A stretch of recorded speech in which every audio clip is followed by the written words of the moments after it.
Guys, আমরা কতগুলো মাছ ধরছি। আসলে ওইখানে অনেক রোদের কারণে আমরা আসলে ভিডিওগুলো করতে পারি না, আমি ভিডিওগুলো করতে পারি নাই। এখন আপনাদেরকে দেখাচ্ছি কেমন মাছ পাইছি আমরা। দেখেন মাছগুলো আমি ডালতেছি। বিসমিল্লাহ। দেখেন সব দেশি মাছ, সব দেশি মাছ। দেখেন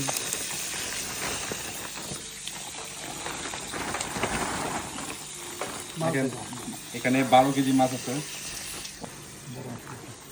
তেলাপিয়া মাছ, বেশিরভাগই তেলাপিয়া মাছ, একদম ফ্রেশ মাছ, দেশি মাছ। এগুলো খাইতে দেখতে যেমন সুন্দর, খাইতে তেমন সুস্বাদু। দেখেন আমাদের দেশি বাইলা মাছ, তেলাপিয়া মাছও আছে। আর কই আর এই দেখেন জাগুর মাছ, একদম জঙ্গলের, এই দেশের পাম অয়েল বাগানের জঙ্গলের মাছ। দেখেন